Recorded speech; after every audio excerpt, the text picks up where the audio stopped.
আমার বোনের কষ্ট হবে ভেবে দুলাভাইয়ের সাথে যেভাবে কাজ করলাম তা জানলে তোমাদের ওইটাও দাঁড়িয়ে যাবে। তাই ভিডিওটা দেখার আগে আঁটোসাঁটো হয়ে বসে যাও, কানে হেডফোন লাগাতে ভুলো না। ভিডিওটা শুরু করার আগে একটাই রিকোয়েস্ট, তোমার আপুর চ্যানেলটি সাবস্ক্রাইব করে রাখো। তাহলে শুরু করি আজকের গল্প। 5 মাস চাকরি করার পর আমার বদলি হলো এমন এক শহরে যেখানে আমার বোন ও দুলাভাই থাকেন। বদলির খবর শুনেই মনে এক ধরনের আনন্দ কাজ করছিল, কারণ অনেক দিন পর পরিবারের কাছাকাছি থাকতে পারব। সেখানে পৌঁছে প্রথম দিনই বোন আর দুলাভাইয়ের সঙ্গে দেখা হলো। বোন আমাকে দেখে খুব খুশি হয়েছিল, আর দুলাভাইও আগের মতোই আন্তরিক ব্যবহার করলেন।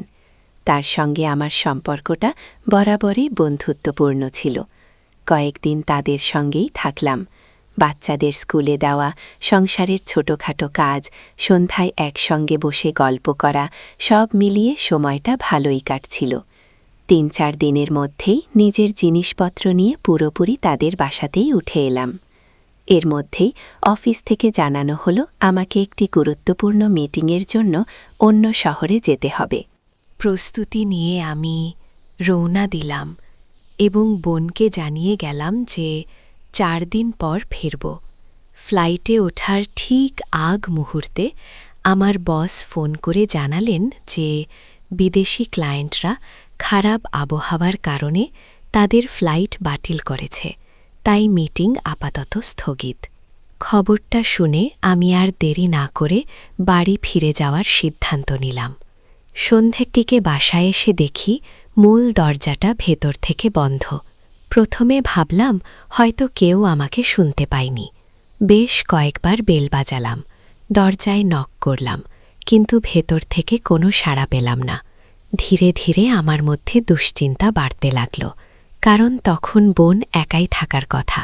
দুলাভাই সাধারণত অফিসের কাজে বাইরে থাকেন, আর বাচ্চারা স্কুলে। মনে হলো হয়তো বোনের শরীর খারাপ হয়েছে বা কোনো সমস্যা হয়েছে। আমার কাছে তখন চাবিও ছিল না। কিছুক্ষণ ভাবার পর সিদ্ধান্ত নিলাম পেছনের দিকে গিয়ে ঘরে ঢোকার কোনো উপায় আছে কিনা দেখি। বাসার পেছনে গিয়ে দেখি রান্নাঘরের জানালাটা খোলা। সেটা দেখে কিছুটা স্বস্তি পেলাম। সাবধানে জানালা দিয়ে ভেতরে ঢুকে পড়লাম। ঘরের ভেতরে ঢুকে প্রথমে চারপাশে তাকালাম। টেবিল বা ড্রয়িং রুমে তেমন কিছু অস্বাভাবিক চোখে পড়ল না। ঠিক তখনই লক্ষ্য করলাম বোনের ঘর থেকে কিছু অদ্ভুত শব্দ আসছে। শব্দগুলো আমাকে থমকে দিল। আমি ধীরে ধীরে বোনের ঘরের দরজার কাছে গেলাম। দরজাটা পুরোপুরি বন্ধ ছিল না, সামান্য ফাঁক ছিল। অজান্তেই আমি ভেতরে তাকিয়ে ফেললাম। যা দেখলাম তা দেখার মতো কিছু ছিল না। মুহূর্তের মধ্যেই বুঝে গেলাম আমি এখানে থাকা উচিত নয়। শরীরের ভেতর দিয়ে একটা অস্বস্তিকর শিহরণ বয়ে গেল। মাথায় শুধু একটাই কথা ঘুরছিল, যদি তারা বুঝতে পারে আমি এভাবে ঘরে ঢুকে পড়েছি, তাহলে তারা ভীষণ লজ্জায় পড়বে। আমি আর 1 সেকেন্ডও সেখানে দাঁড়ালাম না। নিঃশব্দে সেখান থেকে সরে এলাম এবং ঘর থেকে বেরিয়ে গেলাম। সিদ্ধান্ত নিলাম কিছু সময় বাইরে কাটাবো, যাতে তারা নিশ্চিন্তে তাদের সময়টা কাটাতে পারে। কাছের যে কোনো একটা রেস্টুরেন্টে গিয়ে বসে পড়লাম। সেখানে বসে সময় কাটাতে কাটাতে মাথার ভেতর নানা চিন্তা ঘুরছিল, কিন্তু নিজেকে বোঝালাম যে কিছু না জানাই ভালো। প্রায় 2 থেকে 3 ঘন্টা পর যখন মনে হলো এখন বাড়ি ফেরা ঠিক হবে, তখন রেস্টুরেন্ট থেকে বের হলাম। রেস্টুরেন্ট থেকে বেরিয়ে আমি ধীরে ধীরে বাসার দিকে রওনা দিলাম। মাথার ভেতর তখনও আগের দৃশ্যগুলো ঘুরপাক খাচ্ছিল, কিন্তু নিজেকে বোঝানোর চেষ্টা করছিলাম যে এসব নিয়ে বেশি ভাবা ঠিক নয়। বাসায় ফিরে এসে দেখি সব কিছু স্বাভাবিক। বোন স্বাভাবিকভাবেই কথা বলল, যেন কিছুই হয়নি। দোলাভাইও কিছুক্ষণ পর বাসায় ফিরলেন। রাতের খাবার একসঙ্গে খাওয়া হলো, কিন্তু আমার ভেতরে একটা অদ্ভুত অস্বস্তি কাজ করছিল। সেই রাতেই আমি নিজের রুমে গিয়ে চুপচাপ বসে রইলাম। পরের কয়েকদিন মোটামুটি স্বাভাবিকভাবেই কাটছিল, কিন্তু একদিন হঠাৎ অফিসের কাজে শহরের একটি নামকরা হোটেলে যেতে হলো। কাজ শেষ করে বেরোতে যাব এমন সময় চোখে পড়ল বোন রিসেপশনের সামনে দাঁড়িয়ে আছে। তাকে সেখানে দেখে আমি ভীষণ অবাক হলাম। সে চারপাশে তাকিয়ে যেন কাউকে খুঁজছিল। আমাকে দেখেনি, কিংবা দেখেও দেখেনি এমন ভাব করছিল। কিছুক্ষণ পর সে ধীরে ধীরে লিফটের দিকে এগিয়ে গেল এবং একটি নির্দিষ্ট ফ্লোরে উঠে গেল। আমার কৌতূহল তখন আর দমন করতে পারলাম না। আমি নিজেই দাঁড়িয়ে অপেক্ষা করতে লাগলাম। প্রায় 2 ঘন্টা পর দেখি সেই ফ্লোর থেকে একজন অপরিচিত লোক দিয়ে আসছে। লোকটিকে আমি আগে কখনো দেখিনি। সে দ্রুত হোটেল থেকে বেরিয়ে গেল। কিছুক্ষণ পর বোনও বেরিয়ে এলো। তার মুখের ভাব দেখে মনে হচ্ছিল সে কিছুটা অস্থির। বাইরে এসে এসে দাঁড়িয়ে রইল। তারপর একটি ট্যাক্সি এলো এবং সে তাতে উঠে পড়ল। আমার মাথার ভেতর তখন হাজারো প্রশ্ন। আমি আর দেরি না করে আরেকটি ট্যাক্সি ডেকে সেই গাড়িটাকে অনুসরণ করতে বললাম। মনে হচ্ছিল বোন বাসার দিকেই যাচ্ছে। ট্যাক্সি এগোতে লাগলো আর আমি দূরত্ব বজায় রেখে পেছন পেছন যাচ্ছিলাম। কিছুক্ষণ পর বোনের ট্যাক্সি একটি হোটেলের সামনে গিয়ে থামল। আমার বুক থক করে উঠল। আমি দৌড়তে দিয়েছিলাম সে হোটেলের ভেতরে ঢুকে একটি রুমের দিকে গেল।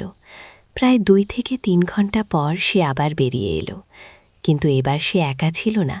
তার সঙ্গে যে মানুষটিকে দেখলাম তাকে দেখে আমি পুরোপুরি হতবাক হয়ে গেলাম।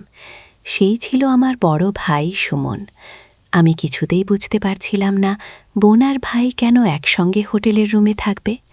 তারা আলাদা আলাদা ট্যাক্সিতে উঠে চলে গেল। আমি সেখানে দাঁড়িয়ে নির্বাক হয়ে রইলাম। মাথা ভেতর তখন একের তো এক প্রশ্ন ঘুরছিল। বাসায় ফিরে আমি স্বাভাবিক থাকার চেষ্টা করলাম, কিন্তু সেটা সহজ ছিল না। বোনের আচরণ লক্ষ্য করতে শুরু করলাম। দেখলাম রাতে সবাই ঘুমিয়ে পড়ার পর সে প্রায় বারান্দায় গিয়ে কারো সঙ্গে ফোনে কথা বলে। তখন আমার সন্দেহ আরও গভীর হল যে তার জীবনে অন্য কেউ আছে। একদিন সাহস করে আমি তাকে জিজ্ঞেস করলাম, সে এত মন খারাপ কেন? বোন কিছুক্ষণ চুপ করে থেকে বলল, বাসায় সারাদিন একা থাকতে থাকতে তার দম বন্ধ হয়ে আসে।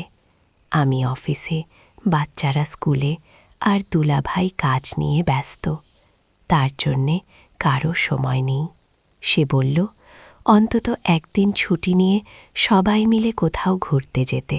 অনেক দিন কোথাও যাওয়া হয়নি। তার কথায় আমি রাজি হলাম, কিন্তু মনের ভেতরের খচখচানি তখনও দূর হচ্ছিল না। কয়েকদিন পর একদিন অফিস থেকে একটু তাড়াতাড়ি ফিরে এলাম। দরজায় বেল বাজালাম, কিন্তু বোন দরজা খুলছিল না। তখনই আমার মনে হলো হয়তো সেই লোকটি আবার এসেছে। রাগে আমার মাথা গরম হয়ে গেল। আবার আগের মতোই রান্নাঘরের দিক দিয়ে ঘরে ঢুকলাম। ভেতরে ঢুকে দেখি ঘরের জিনিসপত্র এলোমেলো অবস্থায় পড়ে আছে। হঠাৎ বোনের চিৎকার শুনতে পেলাম।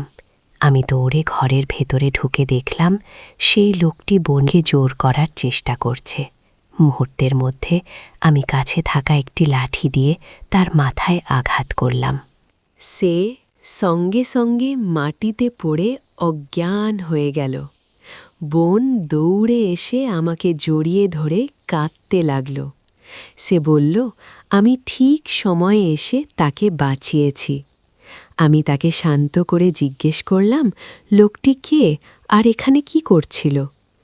বোন প্রথমে কিছু বলতে চাইছিল না, কিন্তু আমার চাপের মুখে সে কান্নায় ভেঙে পড়ল। সে বলল, লোকটি প্রথমে চোর সেজে এসেছিল। তখন আমি তাকে বললাম, তার অন্ধকার দিকগুলো আমার অজানা নয়। আমি হোটেলে তাকে এই লোকটির সঙ্গে দেখেছি। আমার কথা শুনে বোন পুরোপুরি ভেঙে পড়ল।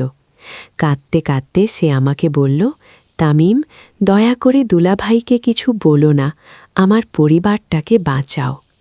তার চোখে তখন ভয় আর অসহায়ত্ব। আমি রাগ সামলাতে পারছিলাম না। বললাম, তুমি এতগুলো পুরুষের সঙ্গে জড়িয়ে নিজের সংসার নষ্ট করছ, তোমার লজ্জা হওয়া উচিত। আমার কথায় বোন আরও ভেঙে পড়ল। সে বলল, সে ঠিকই বলেছে, তার বেঁচে থাকার কোনো অধিকার নেই। এই কথা বলেই সে আলমারির ভেতর থেকে একটি বন্দুক বের করল আর নিজেকে শেষ করে দেওয়ার চেষ্টা করল। আমি মুহূর্তের মধ্যে তার হাত ধরে ফেললাম আর বন্দুকটাকে কেড়ে নিলাম। ভয়ে আমার শরীর কেঁপে উঠছিল। আমি তাকে জড়িয়ে ধরে বললাম, তুমি এমন কাজ করতে পারো না, শান্ত হও। অনেক কষ্টে সে নিজেকে সামলাল। আমি তাকে বললাম, সব সত্যি খুলে বল, আমি তোমাকে সাহায্য করব।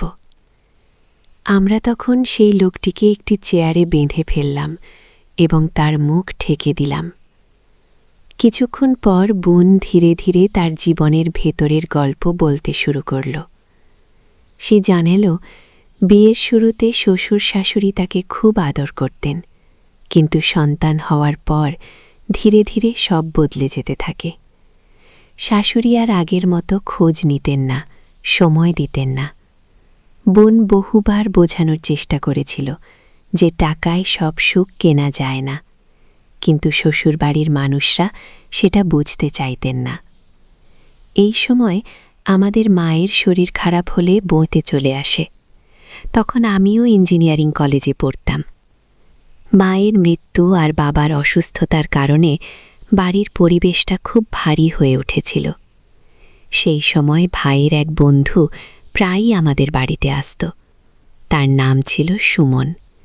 সে বোনের মুখে কষ্ট আর একাকিত্ব দেখে ধীরে ধীরে তার সঙ্গে কথা বলা শুরু করে। বোন তখন খুব একা ছিল, কেউ তার কথা শোনার মতো ছিল না। একসময় সুমনের সঙ্গে তার বন্ধুত্ব গড়ে ওঠে। সুমন বোনের বাচ্চাদেরও সময় দিত। একদিন হঠাৎ সে বোনকে ভালোবাসার প্রস্তাব দেয়।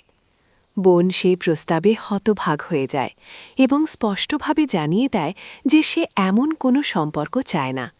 এরপর বোন আবার শ্বশুরবাড়িতে ফিরে আসে, কিন্তু সেখানে ফিরে এসেও তার একাকিত্ব আর বিষণ্ণতা কাটেনি। কিছুদিন পর হঠাৎ সুমনের ফোন আসে। সে আগের আচরণের জন্য ক্ষমা চায় এবং শুধুমাত্র বন্ধুত্ব রাখতে চায় বলে জানায়। বোন দুর্বল হয়ে পড়ে এবং আবার তার সঙ্গে কথা বলা শুরু করে। ধীরে ধীরে তাদের মধ্যে আবার দেখা হওয়া শুরু হয়, কিন্তু শ্বশুরবাড়ির লোকেরা সুমনের আশা একদমই পছন্দ করতেন না। তাকে বাড়িতে আসতে নিষেধ করা হয়। তখনই সুমন আর বোন বাইরে, বিশেষ করে হোটেলে দেখা করার সিদ্ধান্ত নেয়। একদিন হোটেলে দেখা করতে গিয়ে সুমন তার সীমা অতিক্রম করে ফেলে। বোন মানসিকভাবে দুর্বল ছিল, সে প্রতিরোধ করতে পারেনি। পরে সুমন তাকে বোঝায় যে এতে কোনো ভুল নেই, এতে নাকি মানসিক শান্তি পাওয়া যায়। ধীরে ধীরে বোন নিজেই সেই ভুল সম্পর্কের গভীরে জড়িয়ে পড়ে। এরপর একদিন সুমন জানায় তার এক বন্ধু গোপনে তাদের ভিডিও করেছে। সেই বন্ধুর নাম কুমার। ভিডিও দেখে কুমার সুমনকে ব্ল্যাকমেইল করতে শুরু করে। এই খবর শুনে বোনের পায়ের নিচের মাটি সরে যায়। সে ভেবেছিল সব শেষ। পরে কুমার শর্ত দেয়, ভিডিও কাউকে দেখাবে না, যদি বোন তার সঙ্গেও একই কাজ করে। বোন তখন অসহায় হয়ে পড়ে। সে ভেবেছিল একবার রাজি হলে সব শেষ হবে, কিন্তু বাস্তবে তা হয়নি। কুমার নিয়মিত ব্ল্যাকমেইল করতে থাকে, টাকা দাবি করে, এমনকি বাড়ির ঠিকানাও জেনে ফেলে। যে লোকটিকে আমি সেদিন মারধর করেছিলাম সে ছিল সেই কুমার। বোন কাঁদতে কাঁদতে বলল, সে ফাঁদে আটকে গিয়েছিল, বের হওয়ার কোনো পথ দেখতে পাচ্ছিল না। বোন কাঁদতে কাঁদতে বলছিল সে বুঝতেই পারেনি কখন তার জীবনটা এমন অন্ধকার পথে চলে গেছে।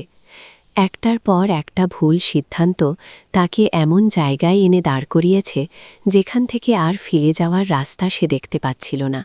সে বলল, কুমার শুধু টাকা নয়, তার শরীর আর সম্মান সব কিছুর ওপর অধিকার দাবি করতে শুরু করেছিল। ভয় দেখাতো যদি কথা না শোনে তাহলে সব ভিডিও দুলাভাই, শ্বশুরবাড়ি, এমনকি পুরো সমাজের সামনে ছড়িয়ে দেবে। সে প্রতিদিন আতঙ্ক নিয়ে বাঁচছিল। কারো সঙ্গে কিছু শেয়ার করার সাহস তার ছিল না। দুলাভাইকে সে ভালোবাসে, সংসারটাকেও নষ্ট করতে চায়নি, কিন্তু ভয় আর লজ্জা তাকে বোবা করে দিয়েছিল। আমি শুনে স্তব্ধ হয়ে গিয়েছিলাম। এতদিন যাকে আমি নিজের চোখে সন্ধ্যের এক তেষ্টিতে দেখেছি, তার পেছনে যে এত ভয়ঙ্কর গল্প লুকিয়ে আছে তা কল্পনাও করিনি। ঠিক তখনই কুমারের জ্ঞান ফিরে আসে। সে চেয়ার বেঁধে রাখা অবস্থায়ও হাসছিল। আমি তার ফোন নিয়ে ভেতরের সব ভিডিও ডিলিট করে দিলাম। তাকে হুমকি দিয়ে বললাম, আজকের পর যদি তাকে কোথাও দেখা যায় তাহলে সরাসরি পুলিশে অভিযোগ করব। কুমার তখন ঠান্ডা গলায় বলল, তুমি কি মনে করো শুধু আমার ফোন ভিডিও ছিল? এই কথা শুনে আমার মাথায় যেন বাজ পড়ল।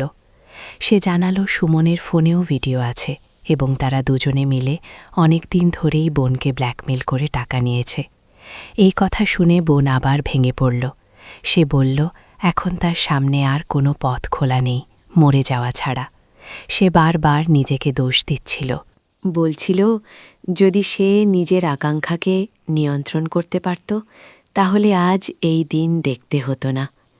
আমি তাকে শক্ত করে ধরে বললাম, এখন এসব ভাবার সময় নয়। ভুল হয়েছে, কিন্তু এখনও সব শেষ হয়ে যায়নি। আমি তাকে বোঝাতে চেষ্টা করলাম তার সন্তানদের কথা ভাবতে, তাদের ভবিষ্যতের কথা ভাবতে। সে কাঁদতে কাঁদতে বলল, সে দুলাভাইকে কিছুই বলতে পারবে না, কারণ সত্য জানলে সে তাকে ছেড়ে চলে যাবে। আমি তখন বুঝতে পারছিলাম পরিস্থিতি খুব দ্রুত হাতের বাইরে চলে যাচ্ছে। ঠিক তখনই বোনের ফোন বেজে উঠল। সে ভয়ে কাঁপতে লাগল। আমি তাকে বললাম, শান্ত হও, ফোন ধরো। ফোন ধরে সে জানল শ্বশুর আর শাশুড়ি 2 ঘন্টার মধ্যেই বাসায় ফিরবেন। এই খবরটা শুনে আমি দ্রুত সিদ্ধান্ত নিলাম। বললাম, আপাতত কুমারকে এই ঘরেই আটকে রাখতে হবে। আমরা তাকে ভালোভাবে বেঁধে রাখলাম যাতে সে কোনোভাবে পালাতে না পারে। 2 ঘন্টা পর শ্বশুর শাশুড়ি বাসায় ফিরলে আমরা কিছুটা স্বস্তি পেলাম। সেদিন রাতটা খুব টানটান উত্তেজনার মধ্যে কেটে গেল। পরদিন সকালে বোন চা বানালো। আমি সুযোগ বুঝে চায়ের মধ্যে ঘুমের ওষুধ মিশিয়ে দিলাম। কুমার চা খাওয়ার কিছুক্ষণের মধ্যেই ঝিমিয়ে পড়ল এবং জ্ঞান হারালো। তখন আর দেরি না করে আমি পুলিশে ফোন করলাম। পুলিশ এসে পুরো ঘটনা শুনল, ভিডিওগুলো যাচাই করল এবং কুমারকে গ্রেফতার করল। তারা নিশ্চিত করল যে যতগুলো ভিডিও পাওয়া গেছে সব ডিলিট করা হয়েছে এবং কুমারের বিরুদ্ধে আইনি ব্যবস্থা নেওয়া হবে। পুলিশের গাড়ি চলে যাওয়ার পর বোন আমাকে জড়িয়ে ধরে কাঁদতে লাগল। সে বারবার বলছিল, আমি না থাকলে সে আজ বাঁচত না। আমি তাকে বললাম, এখন থেকে তাকে শক্ত হতে হবে। অতীত বদলানো যাবে না, কিন্তু ভবিষ্যৎ এখনও ঠিক করা সম্ভব। এই ঘটনাগুলো আমরা পরিবারের কারো সঙ্গে শেয়ার করিনি, কারণ সত্য প্রকাশ পেলে বোনের জীবন আরও কঠিন হয়ে যেত। আইনি সব কাজ আমি নিজেই সামলেছি। কুমার আর সুমনের ব্যাপারে যেন তারা আর কখনো বোনের জীবনে ফিরতে না পারে সেটা নিশ্চিত করেছি। সময়ের সঙ্গে সঙ্গে বোন ধীরে ধীরে স্বাভাবিক জীবনে ফেরার চেষ্টা করেছে। সে আমাকে কথা দিয়েছে এখন থেকে সে শুধু তার সন্তানদের দিকেই মন দেবে এবং আর কখনো এমন ভুল পথে পা বাড়াবে না। তো বন্ধুরা, আজকের গল্প এখানেই শেষ করছি। দেখা হবে অন্য কোনো